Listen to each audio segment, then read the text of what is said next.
يا بني إسرائيل اذكروا نعمتي التي أنعمت عليكم وأني فضلتكم على العالمين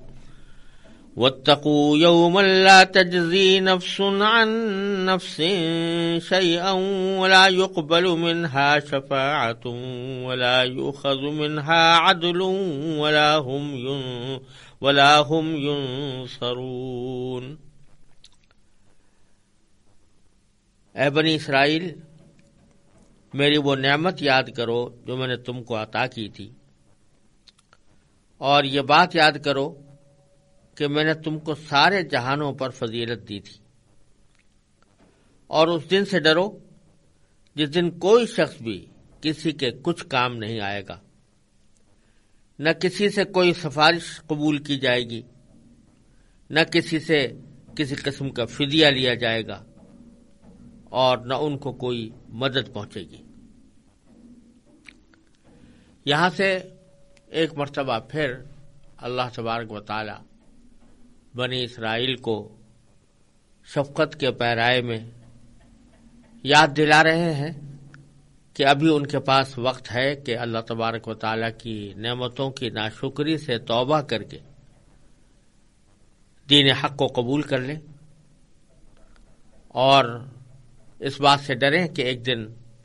ایسا آنے والا ہے جس میں ہر شخص کو اپنے عقیدے اور اپنے اعمال کا جواب دینا ہوگا، اور اس دن اگر کسی شخص کا عقیدہ اور عمل خراب ہوا تو اس کو جہنم کی سزا سے بچانے کے لیے کسی بھی قسم کی کوئی تدبیر کام نہیں آ سکے گی۔ اور اس کے بعد پھر اللہ تبارک و تعالی اس شفقت بھرے خطاب کے بعد اللہ تبارک و تعالی ان کو اپنی ان نعمتوں کی تفصیل بیان فرمائیں گے کہ جن نعمتوں سے اللہ تعالی نے بنی اسرائیل کو سرفراز کیا تھا، اور ساتھ ساتھ ان نعمتوں کی جو ناشکری ان سے سرزد ہوئی اور وہ مسلسل جس نافرمانی میں مبتلا رہے، اس کا بھی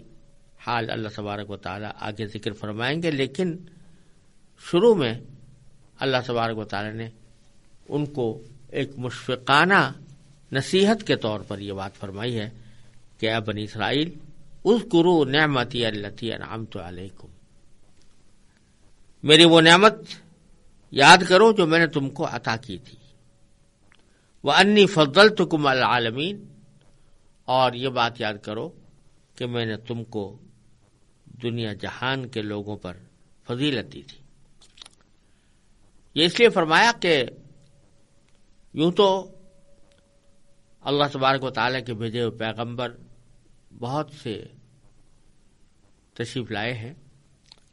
اور بعض حضرات نے ان کی تعداد 1,24,000 بتائی ہے، لیکن انبیاء کرام کی صورتحال یہ تھی کہ بیشتر وہ کسی نہ کسی قوم یا قبیلے یا بستی کی طرف بھیجے جاتے تھے۔ تو کچھ پیغمبر ایسے ہوتے تھے کہ جو کسی چھوٹی سی بستی کے اندر مبعوث ہوئے، کوئی ایسے ہوتے تھے کہ جو کسی خاص قبیلے میں مبعوث ہوئے، وہ قبیلہ بھی چھوٹا سا قبیلہ تھا، لہذا انہوں نے اپنی دعوت کو اسی قبیلے اسی بستی کے حد تک محدود رکھا، اور وہاں پر کبھی لوگ ان کے اوپر ایمان لے آئے، ان کی تھوڑی سی تعداد جمع ہو گئی، یہ سلسلہ عام طور سے چلتا رہتا تھا۔ لیکن بعض پیغمبر ایسے ہیں کہ جو بہت بڑے عظیم خاندان کی طرف بھیجے گئے یا عظیم قبیلے کی طرف بھیجے گئے، جیسے حضرت یعقوب علیہ السلام کی اولاد میں بنی اسرائیل، یہ ایک بہت بڑا زبردست قبیلہ تھا، اور حضرت موسیٰ علیہ السلام بنی اسرائیل کے تمام انسانوں کی طرف مبعوث ہوئے تھے۔ حضرت اسرائیل یعنی حضرت یعقوب علیہ السلام کے 12 بیٹے تھے، اور ان 12 بیٹوں میں سے ہر ایک بیٹے سے نسل چلی، اور یہاں تک کہ بنی اسرائیل کی تعداد ہزاروں تک پہنچ گئی، لاکھوں تک پہنچ گئی۔ اس وقت میں اللہ تبارک و تعالی نے جو پیغمبر بھیجے جیسے حضرت موسیٰ علیہ السلام اور ان کے اوپر کتاب اتاری، تو ان کو دوسرے لوگوں پر یہ فضیلت حاصل تھی کہ اللہ تعالیٰ نے ان کے اوپر کتاب نازل فرمائی تھی، ان کو اتنے بڑے قبیلے کی طرح مبعوث فرمایا تھا، اور چونکہ وہ مخاطب بنے تھے اس اللہ تعالیٰ کے کلام کے تورات میں، اور حضرت موسیٰ علیہ السلام کی دعوت کے مخاطب بنے تھے، اس واسطے ان کو اس وقت دنیا جہان کے تمام لوگوں پر فضیلت حاصل تھی۔ اور اسی کا ذکر اللہ تبارک و تعالیٰ نے فرمایا کہ چونکہ تم میرے ایک محبوب پیغمبر کے بیٹے تھے، ان کی اولاد میں شامل تھے، اور چونکہ تمہاری طرف ہم نے اپنی آسمانی کتابیں نازل کی تھیں، اپنے جلیل القدر پیغمبر تمہارے پاس بھیجے تھے، اس واسطے ہم نے تمہیں دنیا جہان کے دوسرے لوگوں پر فضیلت عطا کی تھی، اور دوسرے لوگوں کے مقابلے میں تم ہم سے زیادہ قریب تھے اور ہمارے زیادہ محبوب تھے۔ لیکن تم نے اس محبوبیت کا یا تم نے اللہ تعالیٰ کے ساتھ قرب کا اور اللہ تعالیٰ کی دی ہوئی نعمتوں کا کوئی حق ادا نہ کیا، اور اس کے نتیجے میں تم باری تعالیٰ کی معصیتوں اور نافرمانی میں مبتلا رہے، اور کس طرح ہم نے تمہیں احسانات کیے اور کس طرح ہم نے تمہیں پالا پوسا اور تمہاری تکلیفوں کو دور کیا، لیکن تمہارا حال یہ رہا کہ ہر موقع پر نافرمانی سے کام لیتے رہے۔ تو اس وجہ سے اب تم اور تمہارا خاندان اس لائق نہیں رہا کہ وہ دنیا کی امامت کا فریضہ انجام دے، اس لیے اب امامت بھی بدلے گی اور قبلہ بھی بدلے گا۔ تو اس مفہوم کو بیان کرنے کے لیے اللہ تبارک و تعالی نے یہاں اگلی آیت میں یہ فرمایا کہ اب بھی اگر تم باز آ جاؤ اور اللہ تعالیٰ سے ڈرو، یوم آخرت سے ڈرو، تو تمہارے حالات سنور سکتے ہیں۔ چنانچہ فرمایا واتقوا یوما، ڈرو اس دن سے۔ کس دن سے؟ کہ لا تجزی نفس عن نفس شیئا، جس دن کوئی بھی شخص کسی دوسرے کو کوئی فائدہ نہیں پہنچا سکے گا یا کسی کے کچھ کام نہیں آ سکے گا، یعنی کوئی بھی آدمی ایسا نہیں ہوگا کہ جو یہ کہہ دے کہ بھئی میرا کوئی مطالبہ جو مجھ سے کیا جا رہا ہے اس سے یہ کہہ دے کہ تم مجھے اس مطالبہ پورا کرنے میں کچھ مدد کر دو، تو وہاں یہ نہیں ہو سکے گا۔ وَلَا يُقْبَلُ مِنْهَا شَفَاعَةٌ، اور نہ کسی انسان سے کوئی شفاعت یعنی سفارش قبول کی جائے گی۔ یعنی اگر کوئی شخص کافر ہے اور کفر کی وجہ سے اللہ تعالیٰ کے عذاب کا مستوجب ہے اور اللہ تعالیٰ اس سے ناراض ہے،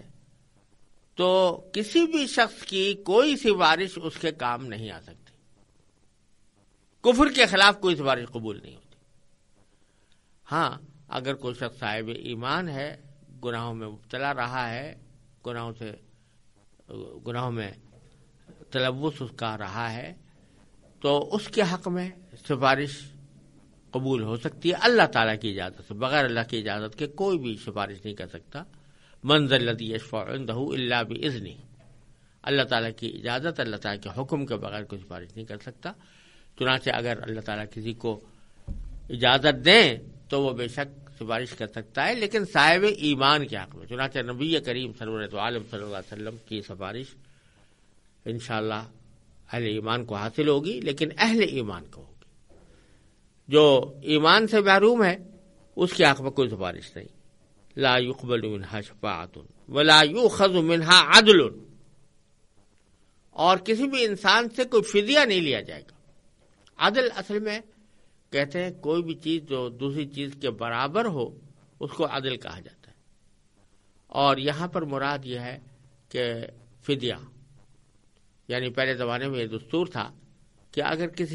کسی حکومت نے یا کسی قبیلے نے دوسری حکومت یا دوسرے قبیلے کے کسی آدمی کو گرفتار کر لیا تو گرفتار کرنے والا یہ کہتا تھا کہ میں اس وقت تک نہیں چھوڑوں گا جب تک کہ تم مجھے کچھ فدیہ لا کر نہ دو، یعنی کچھ رقم لا کر نہ دو۔ تو اگر وہ رقم کا انتظام کر کے لے آتا تو اس صورت میں وہ اس کو اپنے قیدی کو چھوڑ دیتا تھا۔ یہ رقم جو ادا کی جاتی تھی اس کو فدیہ کہتے تھے۔